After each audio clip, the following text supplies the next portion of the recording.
Hi, everyone. Welcome to Inquirer Live at Gameday Central. I'm Gina Mizell, Sixers beat reporter for the Philadelphia Inquirer, joined by my beat partner Keith Pompey. The first round of the NBA draft is in the books, and the Sixers took VJ Edgecombe with a third overall pick, and there is plenty to talk about in the morning and afternoon after the first round. But first, Keith, how are you doing? You're still in Brooklyn. How's it going for you Yeah, today? I'm doing well. I'm doing well. Just processing everything that happened yesterday, but it was a smooth one for the Sixers.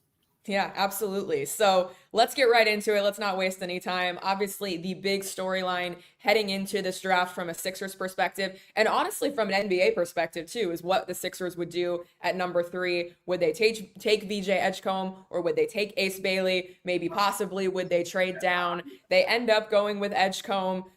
Just what was your initial reaction when the pick actually happened?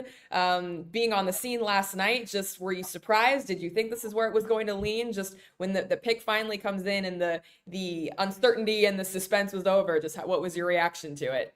It was funny because before it came out, a source let me know that VJ is the guy, and my immediate response were, "Are you sure?" And he was like, "Yes, it's VJ," and it was kind of funny, but at the same time, to me, my response was the Sixers. They did their due diligence, but then they ended up taking the safe pick, and I felt like that's what he was. Also, you can talk about how is he going to fit in with the 76ers. Do you feel like he's a starter right now?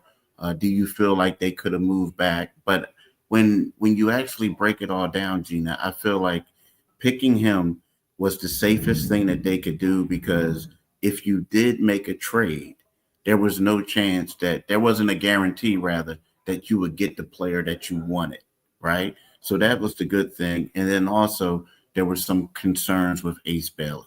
He was the best player on the board, but at the same time there were some concerns. So my initial response was they did the safe thing and they got the safe pick.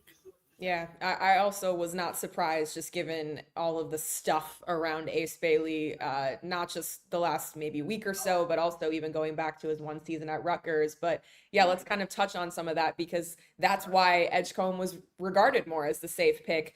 Obviously, Ace Bailey is super talented, wing from Rutgers, a shot maker, but a guy who his team was not very good at Rutgers, which that didn't stop him or Dylan Harper from being drafted high, but that's the reality. But I think more from a Sixers perspective, he was scheduled to work out for the team. Was it earlier this week or last week? All these days are already blending together, but he canceled his workout at the last minute, and that was obviously a big story. And there were also just some concerns about maybe his maturity or just his approach to the game or what he was looking for. And I thought the scene at his media availability on Tuesday, which you and I were both at, where Dylan Harper was over his shoulder, the Rutgers SID was over his shoulder. He had clearly been trained to give these kind of very cliche answers as far as different destinations, different teams. He didn't give a lot of information about what his preferences or just any information about joining a certain team, and that sort of I feel like captured just sort of the culmination of that. This was a really polarizing prospect throughout the whole draft process, and he ends up slipping five to Utah when many people thought he was the third prospect available, but the Sixers passed on him, and then also the Charlotte Hornets passed on him as well. Yeah, I mean, I didn't really have a problem with all that. This is what I had a problem with. I felt like, because the thing that he did, in regards to not having to work out, or not working out for people, it's kind of, I shouldn't say is common. It happens all the time. It doesn't Sure. happen frequently, but it does happen. And the thing that I had a problem with was, and a lot of people talked about it, is that you said you're going to come and you're going to interview with someone and then you don't. I just feel like that he has some bad guidance. And when we talk about the culmination of everything, it looked like to me, and if you notice, when he got the yo-yo, and I've been around, I'm going to say Michael Kidd Gilchrist, a guy from South Jersey who played at Kentucky and Hornets. Whenever he used to have stutter a lot, but whenever he would get in uncomfortable situations, he would always get a bottle. And as soon as Ace Bailey got that yo-yo, I said, this guy is really uncomfortable. They put him in a bad situation and he doesn't know how to cope with it, right? So he's going to say some crazy things. He's going to do this because he's young and he's uncomfortable. But the thing is, I just felt like he had bad guidance. And the thing is, as it's coming out now, like, the Washington Wizards basically said, hey, we're going to take you. We are going to take you. If the 76ers don't give you a guarantee or don't do anything like that, you're going to come to us. He did not want to go to Utah. He did not want to go to the Charlotte Hornets, and he was expecting to go to Washington. And to me, the way the whole thing played out was just basically poor management, because you put this kid out there and you had him looking crazy, and Gina, I'm a test for this, and maybe you can vouch for me. But when he got off that podium, there was like a presence about him. It was kind of sort of like the champ is here, like, yo, the champ is here. And you saw how like all the other players looked up to him and talked to him, and he dapped them up. And to me, it's kind of like, what do they say? Like game knows game.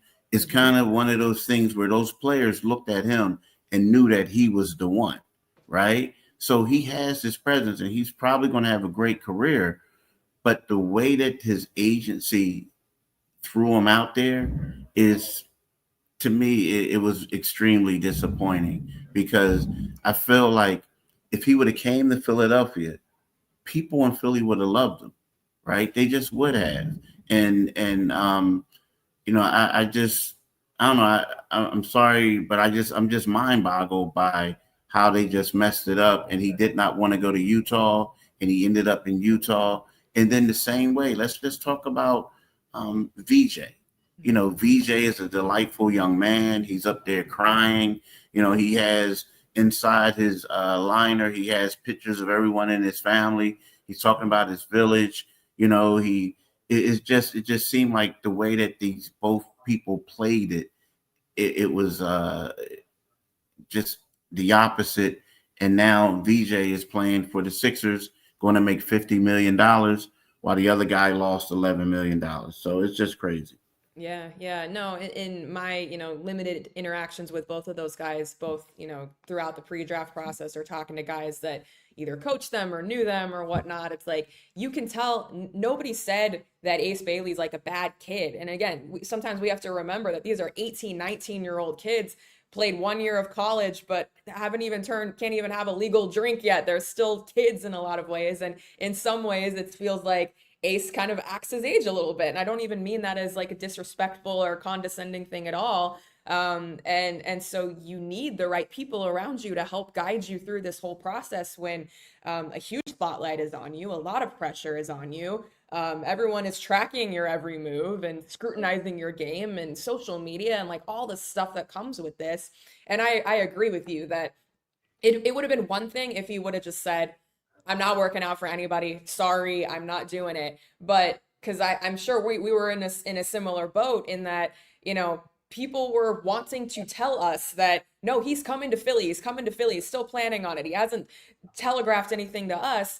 And then when it gets canceled at the last minute, it's just not a good look. It would have been way better if you just never scheduled something, and just not done it than canceling at the last minute, which I think is kind of just a part of life too. It's not great when you like schedule something and then cancel it at the last minute, where, like you said, VJ Edgecombe, very impressive, just personality, persona, very polished, very seems to have a lot of maturity. And I'm sure a lot of that comes from, his backstory of growing up in the Bahamas, moving to the States as a teenager, has a lot of connections to, the culture down there. Buddy Hield, a former Sixer, went to his camps growing up, played for the national team, so has some like professional level experience if you include that international play last summer trying to qualify for the Olympics. And yeah, now he joins the Sixers, and a super athletic guy, still developing as an offensive player, but has a lot of defensive instincts and ability already. And so yeah, let's maybe transition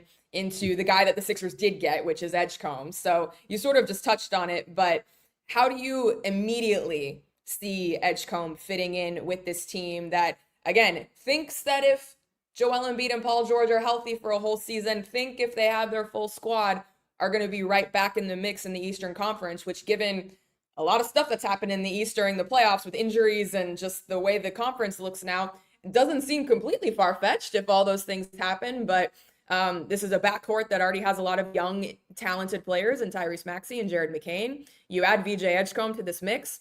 You possibly bring back Quentin Grimes, who's a restricted free agent and was the bright spot of a season that was, went all kinds of wrong for this team. But immediately, how do you see VJ Edgecombe fitting into this group? And then maybe we'll kind of project longer term, after that. That's a great question because, yesterday around this time, yesterday afternoon, I spoke to one NBA scout and I asked him about VJ Edgecombe. And what he told me was he really likes him. Like he likes him a lot. Now, again, he loved Ace Bailey. And even with all the red flags, he loved Ace Bailey. But he liked Edgecombe a lot. His concern is, and what he says is, at this particular time, he's not a starter in the NBA, meaning not a game one starter. He thinks that he can develop into that, but his athleticism and everything, he thinks that it's going to work out for him. Then I spoke to another scout. This was after the draft, and he told me he loves Ace Bailey. He loves VJ Edgecombe. He just doesn't love the fit. And he said it was kind of sort of like when they got Jared McCain last year. A lot of people loved Jared McCain. They just didn't see the fit. But at the same time, when we factor in what Jared McCain did, he was able to blend in, right? The thing that I like, the thing that sticks out to me with Edgecombe are he feels an immediate need in regards to the defensive end, right? There's going to be a little bit of adjustment to the NBA game, right? Of course, because you have a learning curve, but he feels an immediate need. The things that I feel like in order for him to get a lot more playing time and for teams to play him straight up and he can make it tougher for people is, he's going to have to improve his shooting to be more consistent with that, perimeter shooting, and also his ball handling skills. I just feel like in the mix, it's kind of like at this particular time when you have a guy like Jared McCain and let's say if Quentin Grimes comes back, these guys have better offensive skills that the Sixers are going to want to take advantage of because they're going to get easier looks and easier shots. So for me, I feel like, right now I'm looking at him more as a situational player, but I do feel like if he improves upon his skill set offensively, he'll be fine. But right now I just feel like he needs to work on that. And he's a hard worker. So it's not to say that he's not going to, right? What are your impressions of how you feel like he'll do initially? Yeah, no, I agree with you. And it's funny because if we maybe project him as an off the bench player right now, usually when we talk about like a spark off the bench, we usually mean as like an offensive player, like a microwave scorer can get you a bucket. But I think he can be that type of same player, but like you said, on the defensive end of the floor, where he can make plays, has those instincts. And as we know, Nick Nurse's defensive system, that's what he wants: steals, deflections, aggressive defense. And like you said, he's going to have to adjust to the speed of the NBA, but he's already got that there. In speaking with him at the Combine, he talked about how he really loves studying film already and has like a good routine and a good dedication to that as far as learning offensive players' tendencies and how to get into passing lanes and really thrive on that end of the floor. And then I think he still can be like a spark offensively too when he gets out in transition. He's obviously has incredible athleticism, so maybe good for a highlight or two as far as dunks and chase down blocks and like those types of plays that, again, when you talk about things that Philly will gravitate toward, it's those types of hard, playing hard, getting after it on both ends of the floor and just being able to impact the game in that way.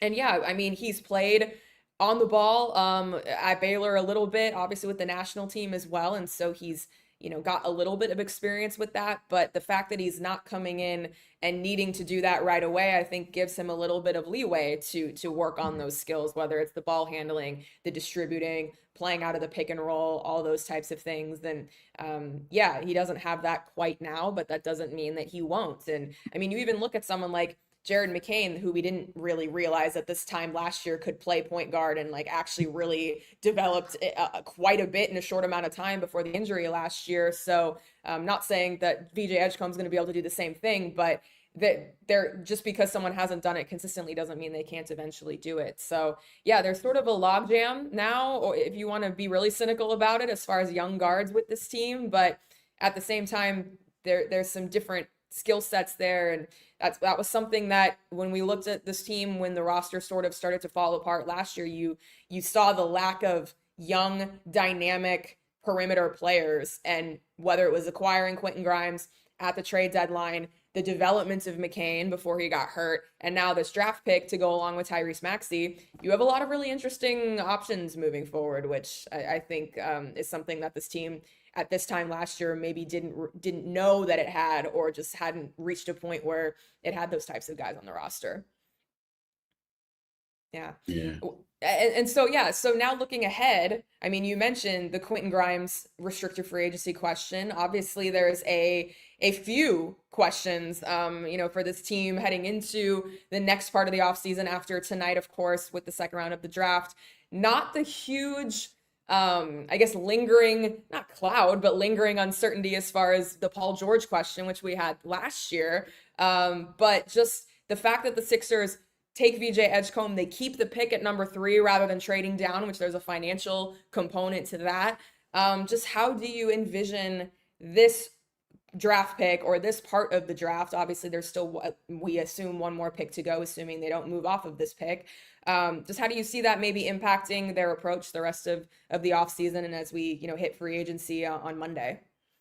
I mean, I think it's going to have a major impact because, I mean, when you look at it, what the second apron is, the threshold is 207.8 million. Mm-hmm. And right now, when you calculate all the Sixers cap holds and everything right now, it's 207.9, right? So, to me, the big thing is, like, we're talking about Quentin Grimes. Now, there's two people who that I'm concerned about, or I want to pay close attention to. One is Quentin Grimes. The other one is Gershon Yabusele, right? Mm-hmm.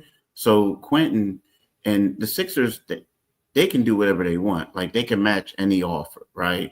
And you hope for him that he can get the highest bid out there. There are certain people who say, he can make $15 to $20 million. Some people saying more like this, 15 just because of the market. But the thing is, if you're Quentin and there's a loaded backcourt, and let's just say there's no guarantee that you're going to start or you're going to play a bulk of minutes, but you're coming off the type of season that you had once you became a 76er, where you had multiple 40-point games, 30-point games, whatever. You want to get paid, and you also want to go to a place where you're going to get extended minutes. You're going to be a starter. So if that was me, as much as I would love coming back to the Sixers, or I love the time I had at the Sixers, I don't know if I'm a free agent where I'm looking at this as the next destination just because of the freedom I would get other places, right? But fortunately for the Sixers, they can match whatever deal that he gets if they think that he's worth it and bring him back. So he has no control over that. But Yabusele does, right? He's a guy, because he had a 1-year veteran minimum. They didn't have his bird rights. So they would have to, and they could only, because of that, they could only pay him a little bit more of what he made last year. But he can become a mid-level player where they have a couple exceptions that they could give him. But if they give him a real high one, then it's going to cap him out at the first apron. And if they give him a second, a lower one, is going to put them towards that second threshold. But then you may not be able to bring back either Quentin Grimes, right? So if you're Yabusele, a guy who's 29 years old, you have a family, this will be your first big payday in the NBA.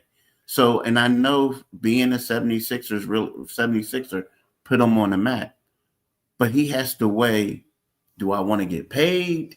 Because this could possibly be my last contract, at least lucrative one, or do I want to take less money to come back for the 76ers? So to me, if I had to gauge the two, I think it would be harder to keep him than Grimes just because the 76ers control Grimes. They can decide what decision they make. Whereas I think Yabusele, if I'm him, I have to think about the family and getting paid. Now, granted, he may decide like, hey, you know what? I love Philly. I'm still coming back. But most people would take the money.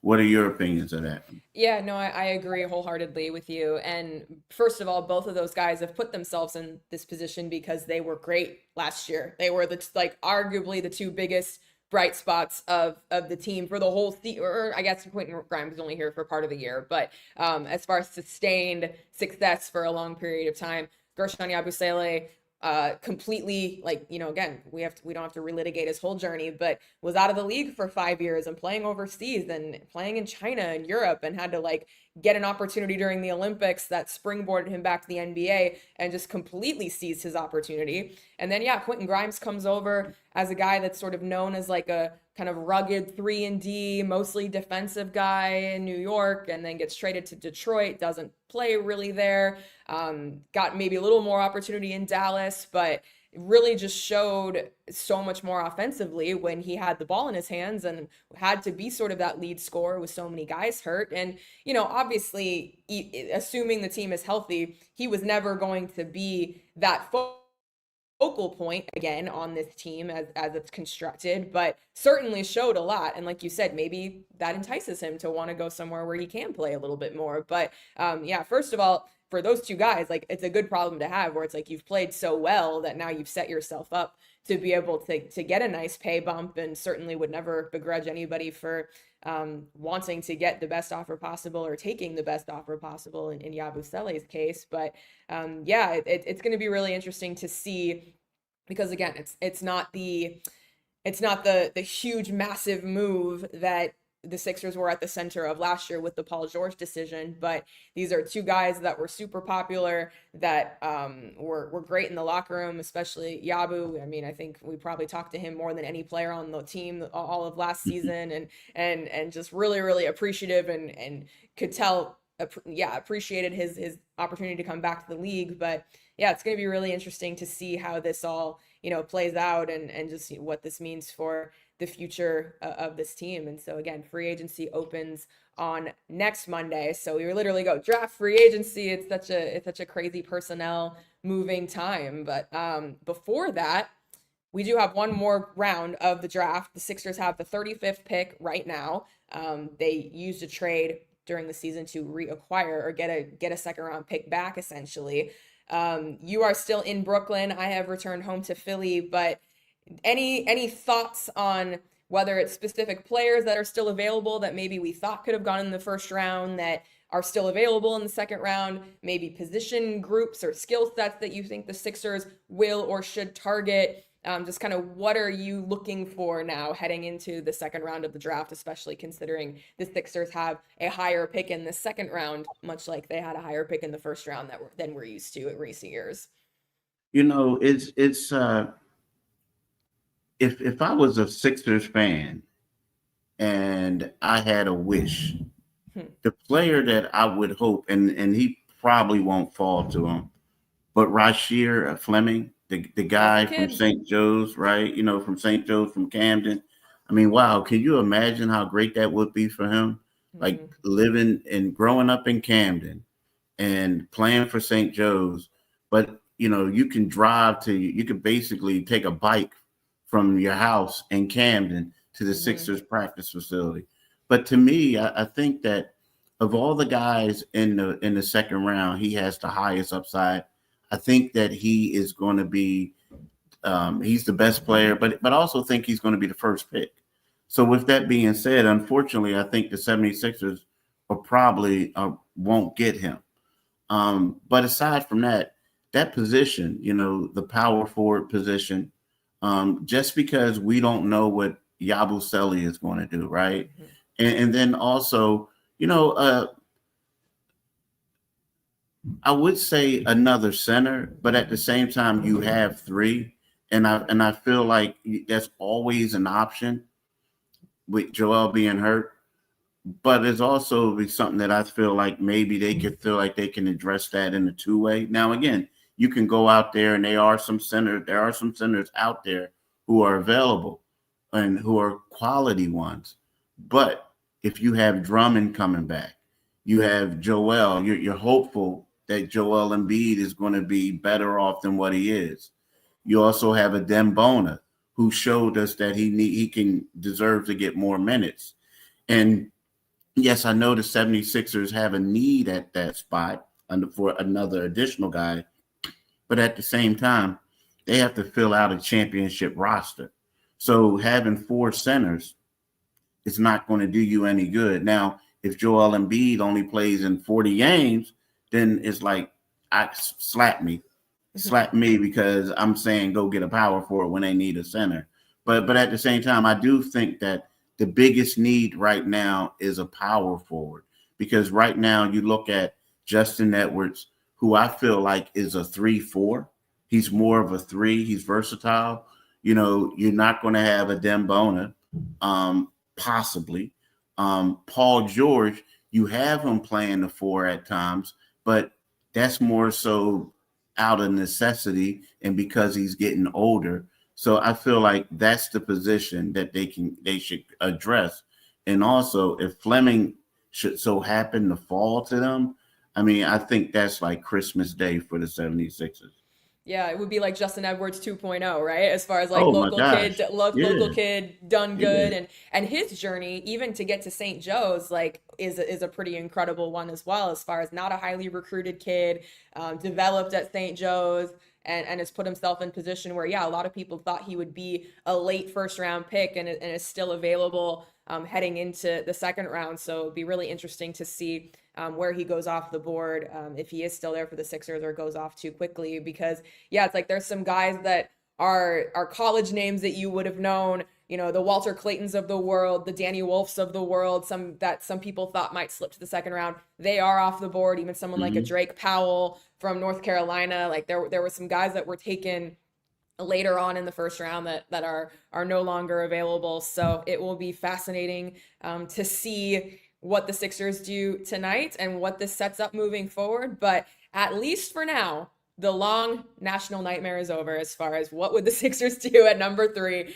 They pick VJ Edgecombe over Ace Bailey. He is officially a 76er. He will be formally introduced at a press conference tomorrow, scheduled for Friday in Camden at the Sixers facility, along with whoever they take in the second round. Again, assuming they keep that pick and there aren't more moves on the horizon. But until then, we will leave you there. Keith, enjoy the second round of the draft in Brooklyn. And yeah, we will, of course, have plenty more coverage on the Inquirer.com. We have plenty of coverage up there right now, including a bunch of stories from on the ground in Brooklyn last night. But until then, everybody, that is going to do it for us today on Inquirer Live at Game Day Central. Head over to Inquirer.com to stay tuned for all of your NBA draft updates, and we will see you next time.